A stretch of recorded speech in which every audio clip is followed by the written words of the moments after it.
Shri Swami Samarth. Caretaker भाग 98. गाडी हळूहळू राज्याध्यक्ष मेन्शनकडे सरकत होती. रात्रीचं काळं आकाश, पण त्या आकाशात तारे नसले तरी संपूर्ण मेन्शन स्वतःच ताऱ्यांसारखं झळकत होतं. त्यांच्या गाडीच्या पाठोपाठ 10-15 लक्झरी कार्स एका सरळ रेषेत जणू कोणत्या तरी राजघराण्याचा ताफा निघालाय. प्रत्येक कार फुलांनी सजवलेली. गुलाब, मोगऱ्याच्या माळा आणि सोनसळी झेंडूंचे हार हवेत हलकेसे डोलत होते. प्रत्येक कारच्या समोर आणि बाजूला सोन्याच्या अक्षरात आरव, मीरा असं लिहिलेलं लखलखत्या लाईट्समध्ये उजळून निघत होतं. मेन्शनच्या गेटजवळ आल्यानंतर पहिल्यांदा आरव आणि मीराची कार थांबते. जणू वेळ थांबतो. ताबडतोब काळ्या सूटमध्ये ताठ उभे असलेले बॉडीगार्ड्स दोन्ही बाजूनी धावून येतात. एकाच वेळी दरवाजे उघडले जातात. आधी आरव उतरतो. उंच, देखणा, करारी नजर, काळा शेरवानी. त्याचा प्रत्येक पाऊल जणू आदेशासारखा वाटत होता. गेटच्या लाईटिंगचा सोनसळी प्रकाश त्याच्या चेहऱ्यावरती पडताच त्याचं व्यक्तिमत्व आणखीनच ठसठशीत दिसतं. श्वेता देखील इकडे कारमधून उतरते, पण कॅमेऱ्याचा फोकस आता फक्त आणि फक्त मीरा आणि आरववरती होता. आरव पुढे सरकत त्याचा हात पुढे करतो. गाडीच्या आत बसलेली मीरा त्याच्याकडे बघून थोडं हसते. ती नाजूकपणे आपला हात त्याच्या हातात देते. लाल घागऱ्याच्या घेऱ्याखालील झगमगत्या काठावर गेटच्या लाईट चमकून जातात. ती हळूहळू पायऱ्यांवर पाय टाकल्यासारखी सावधपणे खाली उतरते, तिचा घागरा नीट सांभाळत. राज्याध्यक्ष मेन्शन, आकाशाला भिडणारा तो महाल, प्रत्येक भिंतीवर लखलखती लाईट्स, फुलांच्या माळांनी सजवलेले दरवाजे, गार्डन्समध्ये वेगवेगळ्या प्रकारचे लॅम्प. कोणीतरी परीकथेतील महाल इथे उतरून आल्यासारखं भासत होतं. हवेत मोगऱ्याचं दरवळ, हलकीशी वाऱ्याची झुळूक आणि पायाखालच्या लाल गालिच्यावर झगमगणाऱ्या लाईट्सची खेळ. आरव आणि मीरा कारमधून उतरतात आणि त्यांच्याकडे एकदम तेजस्वी हसतच विशाखा मामी धावतच येतात. बाळांनो, चला यात. मामींच्या त्या उबदार आवाजात स्वागताचा साज होता. आरव आणि मीरा एकमेकांच्या बाजूला उभे होते, तर मागे त्यांचा सगळा काही परिवार. नजरा फक्त त्या दोघांकडे. ते गेटकडे सरकतात. गेटच्या आतलं दृश्य जणू स्वप्नातून उतरलेलं आहे असं वाटत होतं. जमिनीवर लाल गालिचा नाही, तर फुलांच्या पाकळ्यांनी सतरंजी अंथरलेली. गुलाब, गंधराज, मोगऱ्याच्या पाकळ्या एकमेकांत मिसळून सुगंधाचा सागर तयार करत होत्या. हा पाकळ्यांचा मार्ग सरळ मेन्शनच्या प्रवेशद्वारापर्यंत जात होता. आरव आणि मीरा त्यावर पाऊल ठेवतात. त्यांच्या चालण्यासोबतच पाकळ्यांच्या कडेला सजवलेले बलून्स हळूहळू वर उडू लागतात. जणू आकाशात पांढरे रंग तरंगायला निघाले होते. हवेत हलकासा फेस पसरला आहे, ज्यात लाईट्स चमचमत आहेत. जणू धुक्याच्या आतून सोनेरी किरण येत आहेत. दोन्ही बाजूनी चालतानाच पावसासारखे फटाके लहान लहान चमकत्या ठिणग्यांसह उडत आहेत आणि लांबून तेजसने लावलेले मोठे फटाके आकाशात फुटत आहेत. प्रत्येक फटाक्यानंतर आकाशात सोनसळी, निळी आणि चंदेरी रेषा पसरतात. जणू तारकांनी आकाश सजवलेलं आहे. मीरा हे सगळं पाहतच थांबते. तिच्या डोळ्यात चमक, चेहऱ्यावर मोठं हसू.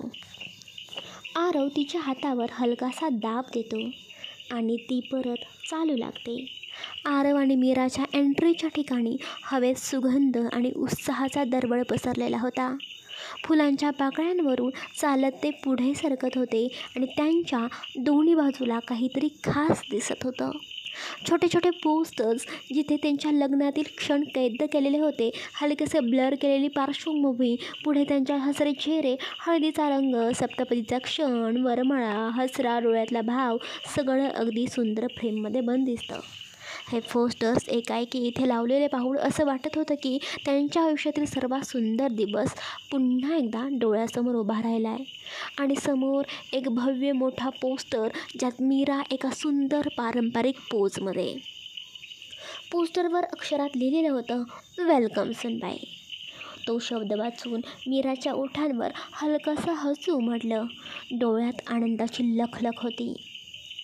ते दोघेही आता मुख्य दरवाजासमोर थांबलेले होते.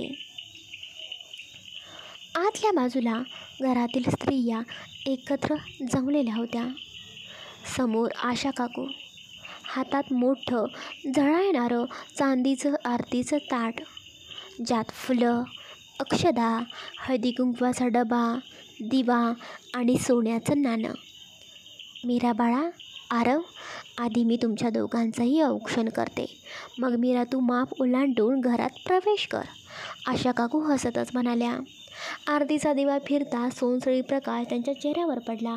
आशा काकू प्रेमाने मीराच्या कपाळावर हळदी कुंकू लावतात आणि आरवच्या कपाळावर लहानशी टिळी. दोघांच्या डोक्यावर अक्षता टाकल्या जातात. त्या हलक्या आवाजात त्यांच्या केसांवरून सरकतात, जणू आशीर्वादाचा वर्षावच. काकू हसतच त्यांना गोड पेढा भरवतात. सोन्याचं नाणं त्यांच्या डोळ्यावर लावतात आणि दोघांनाही प्रेमाने ओवाळतात. दोघांचं औक्षण संपताच पाठीमागे उभ्या असलेल्या शकुंतला आत्या हसत पुढे येतात. चला चला बरं, आता दोघांनीही छान उखाणा घ्यायचा आहे. त्यांच्या आवाजात उत्साह आणि खोडकरपणा दोन्ही होतं. क्षणातच सगळीकडूनच आवाज येतो, हो हो हो, आधी उखाणा घ्या, मगच आत या. हशा, टाळ्या आणि एकदम हलका फुलका माहोल तयार झालेला होता. सगळ्यांचं बोलणं ऐकून मीरा थोडी लाजतच सगळ्यांकडे पाहते. तिची नजर एक क्षणासाठी आरवकडे जाते. तो हलकंसं स्मित करून तिला बघतच असतो, जणू निःशब्द प्रोत्साहन देत आहे. मीरा मग डोळे खाली करून थोडा विचार करते आणि हळूहळू पण आत्मविश्वासाने उखाणा सुरू करते. केअरटेकर म्हणून माझा प्रवास झाला होता सुरू. केअरटेकर म्हणून माझा प्रवास झाला होता सुरू. आज राज्याध्यक्षांच्या घरी मी नव्याने करते मिसेस मीरा आरव राज्याध्यक्ष म्हणून सुखी संसार सुरू. शेवटच्या ओळीनंतर क्षणभर शांतता आणि मग सगळ्यांकडून टाळ्यांचा आणि हशाचा गजर. वा, काय भारी उखाणा आहे, तेजस कौतुक करत बोलतो. आरव हलकेच मीराकडे झुकून अगदी हळू आवाजात म्हणतो, मिसेस मीरा आरव राज्याध्यक्ष. मला हा टायटल खूप आवडला. मीरा हसते. तिच्या गालांवर हलका गुलाबी रंग आणखीन गडद होतो. मीराचा उखाणा ऐकून सगळे अजूनही टाळ्या वाजवत असतानाच विशाखा मामी हसतच आरवकडे वळतात. चल आरव, आता तू पटकन उखाणा घे बरं, आत यायचं आहे ना. सगळ्यांच्या नजरा आता आरवकडे गेल्या. तो दोन्ही हात छातीवर क्रॉस करून थोडा विचार करत डोळे मिचकावतो. ओके ओके, घेतो मी उखाणा. आणि मग तो हळूहळू मुद्दामच थोडा डायलॉग बॉक्सपणा करत उखाणा म्हणतो. ऐका हां. साथ मला तुझी मिळाली आणि तुझ्यामुळे मला मिळाले नव्याने माझे मॉम डॅड. साथ मला तुझी मिळाली आणि तुझ्यामुळे मिळाले मला माझे मॉम डॅड. तर मग मिसेस मीरा आरव राज्याध्यक्ष, तुम्ही कधी मला बनवताय डॅड. शेवटचं डॅड म्हणताना तो मुद्दाम मीराकडे पाहून खोडकर हसू देतो. क्षणभर शांतता आणि मग सगळीकडेच हशा पिकतो. अय्यो, काय भारी टायमिंग. आदित्य हसत टाळ्या वाजवतो. मीरा लाजून हलकेच आरवच्या हातावर चापट मारते. अहो, सगळ्यांसमोर हे काय बोलताय तुम्ही. तेच इकडे आरव खंती उडवतो. मीरा, उखाणा आहे, मनापासून घेतला. आरवचा खोडकर उखाणा संपताच तिथे उभा असलेला तेजस लगेचच टोला मारतो. भाई, तू नक्कीच डॅड होशील, पण एवढी काय घाई आहे रे तुला. अजून सत्यनारायणची पूजा तरी होऊ दे रे, एवढी काही गडबड करू नकोस. तेजसचं बोलणं एकदा सगळ्यांकडून जोरदार हशा पिकतो. मीरा लाजून तिचा चेहरा मिळवते, तर आरव हसतच डोकं हलवतो. तेव्हाच इकडे सानिका डोळे मोठे करून तेजसकडे बघते आणि बोलते, तेजस दादा, तुला लय माहिती आहे रे सत्यनारायणची पूजा होऊ दे असं तू म्हणतोयस. क्षणात सगळेजण तेजसला चिडवू लागतात. अरे हो, खूप अनुभव आहे वाटतं तुला. तेजस, तू पण काहीतरी लपवतोयस का. तेजस कान पकडल्यासारखं हसत उभा राहतो, तर बाजूला आशा काकू म्हणतात, बरं झालं, आता उशीर होतोय ना. मीरा बाळा, ये तू माप ओलांड. हे ऐकताच काव्या, सानिका आणि तनया पटकन धावत दरवाजाजवळ येतात आणि हात आडवे करत थांबतात. एक मिनिट. आरव आणि मीरा थांबून त्यांच्याकडे बघतात. तेच इकडे तेजस भुवया उंचावत विचारतो, आता तुमच्या तिघींचं काय आहे, येऊ दे ना त्यांना आत घरामध्ये. तेच तेजसचे बोलणे ऐकून काव्या मान हलवते आणि म्हणते, नाही, अजिबात नाही. आमची एक अट आहे. काव्याचे बोलणे ऐकून आरव थोडा कुतूहलाने विचारतो, अट? कसली अट? सानिका चेहऱ्यावर मोठं हसू आणत म्हणते, भाई वहिनी, आता आमची एक अट अशी आहे की तुम्हाला जर मुलगी झाली तर आमच्या मुलाला तुम्ही द्याल ना तुमची मुलगी? मान्य आहे का? बोला. मान्य असेल तरच आतमध्ये यायचं. सानिकाचं बोलणं संपताच आरव पटकन हात वर करत बोलतो, नाही, मला तर अजिबात मान्य नाही. सगळ्यांकडून अरे अरे रे असा हशा. तेच काव्या लगेच चिडवत बोलते, भाई काय रे, का नाही मान्य? आरव हसत पण थोडा गंभीर स्वरात बोलतो, म्हणजे आत्ताच किंवा मी माझ्या मुलीचं फ्युचर ठरवून ठेवू आणि तसंच पुढे जाऊन माझ्यासारखंच माझी मुलगी कोणाच्या प्रेमात पडली आणि तो मुलगा चांगला असेल तर? त्यामुळे मी तुम्हाला शब्द नाही देऊ शकत. आरव अगदी प्रॅक्टिकल टोनमध्ये बोलल्यामुळे सगळेजण एकमेकांकडे बघून हसतात. तेच आशा काकू डोळे मिटून हसतात आणि बोलतात, अरे आरव बाळा, ही फक्त एक पद्धत असते. पोरीनो, आता बास करा तुमचा हा खोडकरपणा. मीरा बाळा, माफ ओलांड. काकूंचा एक तास तिघीही बाजूला होतात. मीरा एक नजर आरवकडे टाकते आणि आरव हलकसा हसून तिचा हात अलगद पकडतो. मीरा दोन्ही हातांनी तिचा घागरा सांभाळते.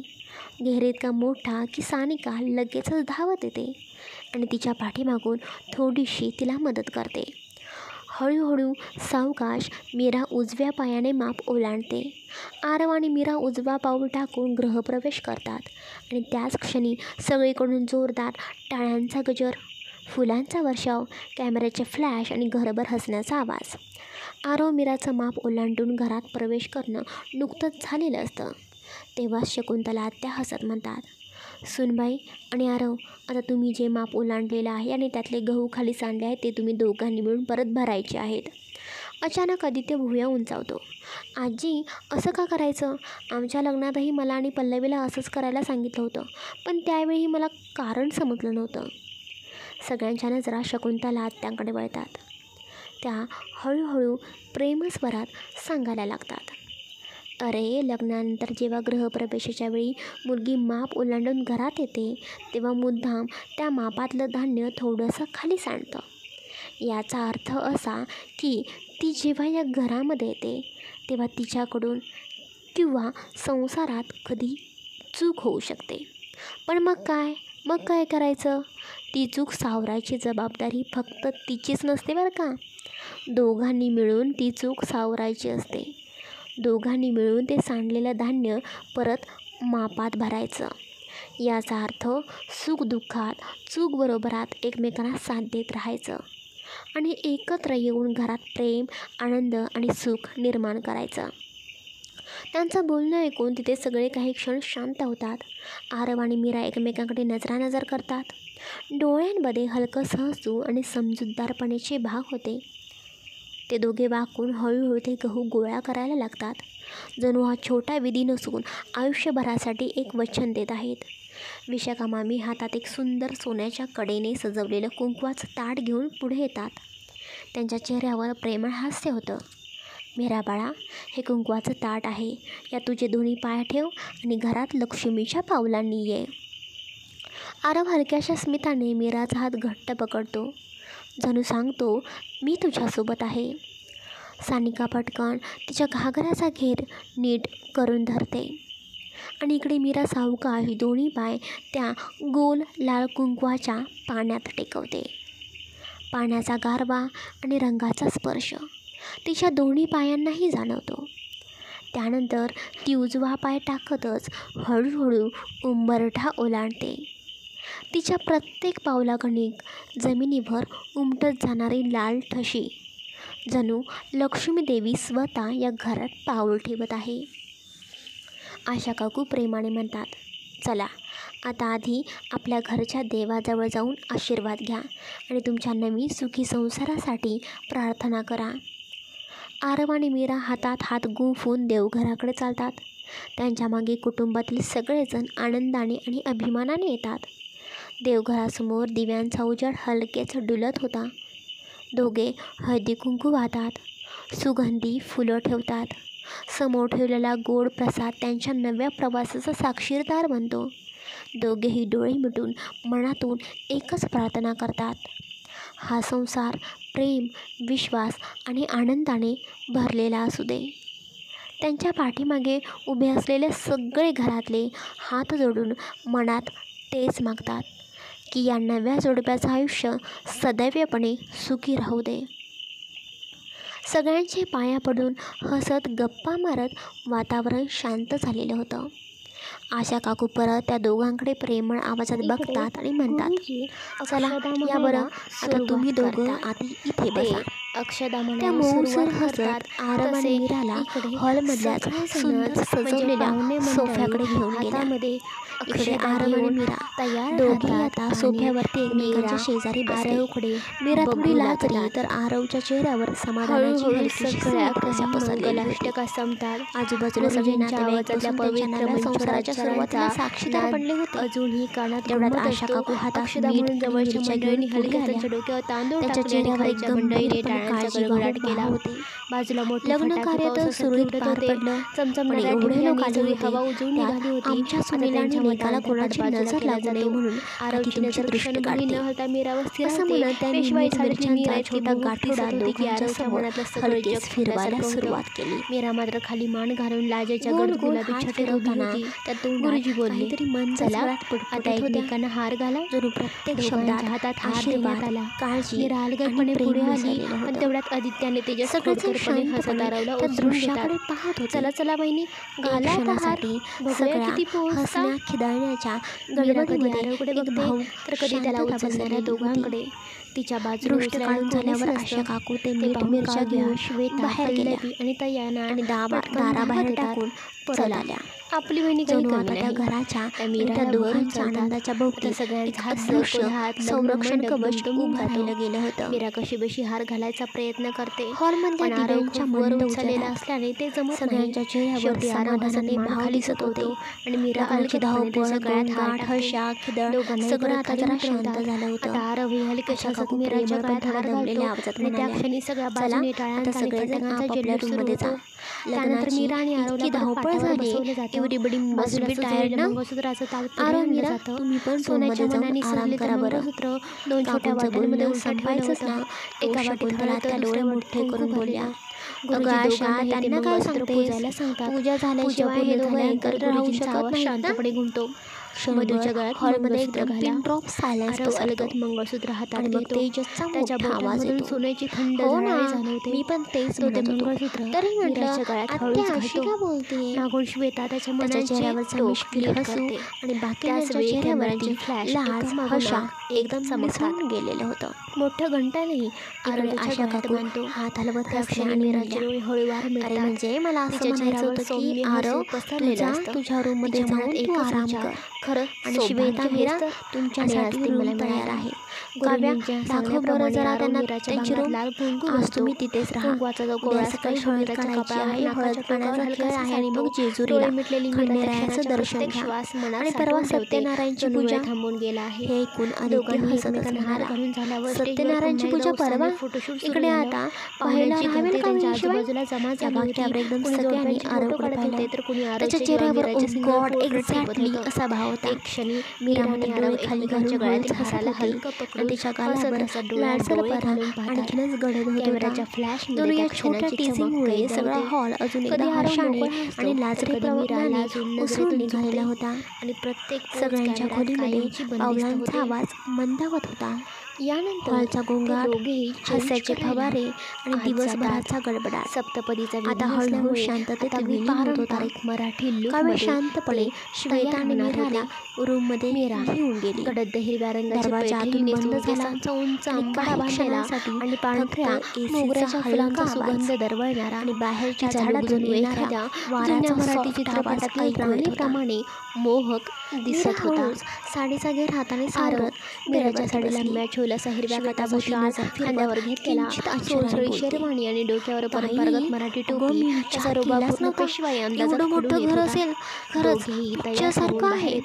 आणि लगेचच हातातल्या गळ्यातील दागिन्यांचे video slow motion shots closeup मोठा आहे. जणू त्या क्षणी त्याच्या बाजूला येऊन बसली. हलक्या जोडीवरच खांद्याला टेकत, ताई खरंच खूप लकी आहे. वातावरणात छान घर, एवढं छान कुटुंब आणि एवढा गुड नॅचरल नवरा. तुला खूप छान माणूस मिळालेली आहे. मीरा हलक्या स्मिताने तिला बघत राहिली. श्वेता मग सहजपणे पुढे सरकली आणि मीराच्या गळ्यातील दागिने हळूहळू काळजीपूर्वक एक एक करून काढू लागली. त्या शांततेत फक्त बांगड्यांचा किणकिण आवाज आणि कपड्यांचा हलका सळसळ ऐकू येत होता. दागिने बाजूला ठेवून दोघींनी आपापले कपडे बदलले. थकवा इतका होता की काही बोलण्याची ताकदच उरलेली नव्हती. बेडवर पडताच दोघींचेही डोळे मिटले. बाहेर चंद्रप्रकाश खिडकीतून आत येत होता आणि घरभर पसरलेल्या त्या पीसफुल सायलेन्समध्ये सर्वजण लग्नाच्या घाई गडबडीमधून आता गाढ झोपलेले होते. सकाळ झालेली होती. सकाळचं ऊन खिडकीतून गाळत होतं. सोन्याच्या धुकट किरणांनी खोली उजळून निघाली होती. कालच्या लग्नाच्या गडबडीनंतर आज सगळेजण निवांत उठले होते. मीरा आणि श्वेता पण झोपेतून हळूहळू डोळे चोळत उठल्या होत्या. तेवढ्यात टॉक टॉक दरवाजावर हलका नॉक झाला.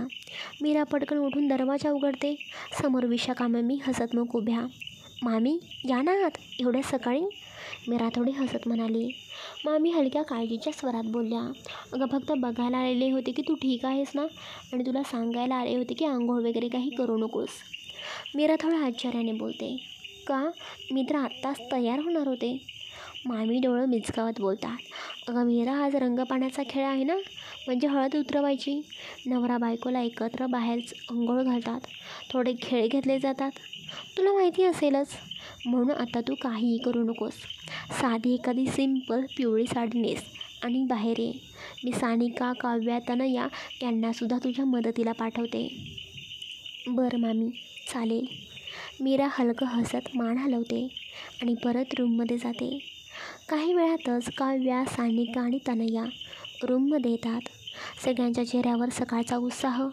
ते तिला प्रेमाने तयार करतात. पिवळ्या रंगाची नाजूक साडी, ज्यावर हलक्या पांढऱ्या फुलांची सजावट होती. साडीचा सिंपल एलिगन्स मीराच्या चेहऱ्याला अधिक खुलवत होता. हातात हिरव्या बांगड्यांचा चुडा, हातावरची ताजी मेहंदी अजून उठून दिसत होती. केस थोडेसे मागे सॉफ्ट बनमध्ये अडकवलेले आणि खांद्यावर हलका पदर. तयारी पूर्ण झाल्यावर सगळ्या मुली हसत गप्पा मारत तिला रूमच्या बाहेर घेऊन येतात आणि अंगणात आधीच सगळेजण हळद पाणी खेळासाठी वाट पाहत होते. गार्डनमध्ये सकाळचं ऊन फुलांच्या पाकळ्यांवर चमकत होतं. सगळीकडे फ्रेश मेरीगोल्ड आणि गुलाबाच्या सुगंधाने वातावरण भरून गेलेलं होतं. मध्यभागी फुलांनी सजवलेला चौकोनी मंडप, चारही कोपऱ्यात कलश, त्यावर सुंदर पिवळ्या केशरी फुलांचे हार, दोऱ्याच्या गुंड्या, पारंपरिक वेडे आणि मध्ये ठेवलेली मोठी परात. सगळं अगदी फेस्टिवल परफेक्ट. इकडे आरव गार्डनमध्ये चालत येतो. खाली लूज पॅन्ट, वर फक्त बनियान, डोक्यावर टोपी, थोडासा कॅज्युअल ट्रॅडिशनल चार्म. त्याच्या चेहऱ्यावर हलकी स्मित रेषा. नजरा मात्र सरळ मीराकडे, आणि त्या नजरेचा परिणाम मीराचं हृदय क्षणभर थांबल्यासारखं. ती पिवळ्या साडीमध्ये हिरव्या बांगड्यासह, हातात मेहंदीचा रंग, पण नजरेला नजर देण्याची हिंमत नाही. कितीही टाळायचा प्रयत्न केला तरी ती त्याचा कटाक्ष फील करत होती. चला आता हळद उतरवायची आहे आणि काही खेळसुद्धा खेळायचे आहेत. आशा काकूंचा आवाज गार्डनमध्ये पसरतो. त्या दोघांना हळूहळू मंडपामध्ये आणलं जातं. आशा काकू त्यांच्या हातात सुपारी आणि पान देतात. दोघांनी उजवा पाय आतमध्ये टाका आणि पाटावरती बसा. आरव आणि मीरा दोघंही हळूवार उजवा पाय पुढे करतात. त्या क्षणी फुलांच्या पाकळ्या त्यांच्या पायाला स्पर्शून सॉफ्टली फील होतात. ते पाटावर बसतात समोरासमोर. त्यांच्या नजरा पुन्हा भेटतात. गार्डनमधल्या फुलांच्या सुगंधात आणि हळदीच्या हलक्या पिवळसर वातावरणात. विशाखा मामी हसतच आतमध्ये येतात. त्यांच्या हातात चमचमणारी सोन्याची अंगठी आणि समोर परात, त्यात लालसर कुंकवाच्या पाण्याचा गडद रंग, दोन सूर्यास्ताचा प्रकाश पसरलेला. चला आता खेळ सुरू करायचे आहेत ना. मामींचा आवाज अगदी प्लेफुल चॅलेंजेससारखा येतो. ही अंगठी मी या कुंकवाच्या पाण्यात टाकणार आहे आणि तुम्ही दोघांनी फक्त एकाच हाताने ती शोधायची. ज्याला पहिल्यांदा सापडेल त्याचं आयुष्यभर दुसऱ्यावर राज्य. क्षणात सगळ्यांच्या चेहऱ्यावर कॉम्पिटिटिव्ह स्माईल आली. तेवढ्यात तेजस पटकन पुढे येतो. थांबा थांबा थांबा, या खेळाला टीम हवी. मी बहिणींच्या बाजूने आहे. तो मीराच्या पाठीमागे येऊन उभा राहतो, जणू प्रोटेक्टिव्ह ब्रदर मोड. आणि त्याच्यासोबत आशा काकू, विशाखा मामीसुद्धा मीराच्या टीममध्ये. चल पल्लवी, तूही आमच्याकडे ये. काकू हसत बोलतात. पल्लवी झटपट त्यांच्या टीममध्ये जाते. तेच दुसऱ्या बाजूला आरवच्या मागे काव्या, तनया, सानिका, विमलात्या आणि शकुंतलात्या. सगळ्या रेडी फॉर द बॅटल. सगळ्यांच्या नजरा एकमेकांकडे. जणू फ्रेंडली वॉर झोन तयार झालेलं होतं. परातमध्ये मामीने अंगठी टाकताच पाण्यावर हलकेसे लालसर गोल बुडबुडे उमटतात. आता फक्त सिग्नलची वाट. शांतता आणि सगळ्यांच्या चेहऱ्यावर एक्साइटमेंट. परातीत अंगठी टाकताच पाण्याचे हलकेसे तरंग गाड्यांच्या दिव्यांच्या सॉफ्ट लाईटमध्ये चमचमायला लागतात. आरव आणि मीरा दोघे एकदम एकत्र हात पाण्यात बुडवतात. सगळीकडे उत्सुकतेची कुजबूज. चल मीरा, पकडती. आरव, मागे राहू नकोस. मग आरवचा इरादा अंगठीवर कमी आणि मीरावर जास्त होता. पाण्यातल्या गार स्पर्शात त्याने हलकेच आपलं बोट मीराच्या बोटात गुंफलं. मीराचं हृदय जरा जोरातच धडकायला लागलं. बाहेरच्या लोकांना काही कळत नव्हतं. ते फक्त ओरडत होते, टीमला जोश देत होते. पण पाण्याखाली एक वेगळंच वर्ड होतं. मीराने नजरेनंच खुणावलं, हात सोडा. पण आरवच्या डोळ्यात एक खोडकर स्मित होतं.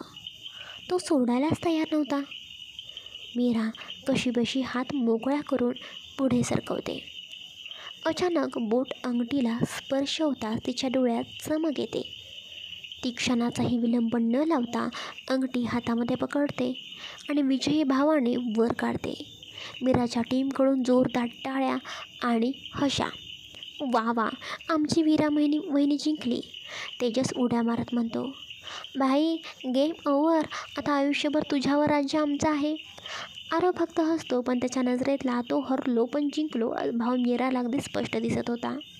चला आता मीरा, तू ही अंगठी हातात पकडायची घट्ट मुठीत आणि आरव, तू तिच्या मुठीतली अंगठी एक हात वापरून काढायची. विशाखा मामींच्या हातातून अंगठी घेत मीरा ती आपल्या उजव्या हातात घट्ट पकडते. तिच्या डोळ्यात एक यावेळेस मी हारणार नाही असा भाव होता. काव्या खोडकर हसून म्हणते, ए तेजा, या गेममध्ये ना तर भाई जिंकणार बघ तू. तेजस डोळा मारत जवळ येतो. मीराच्या कानाशी काहीतरी कुजबुजतो. मीरा आश्चर्याने तेजसकडे बघते. तेच इकडे तेजस नजरेनेच हाताची दोन्ही अंगठी दाखवत म्हणतो, वहिनी, ऑल द बेस्ट, आपलीच टीम जिंकणार. आणि गेम सुरू होतो.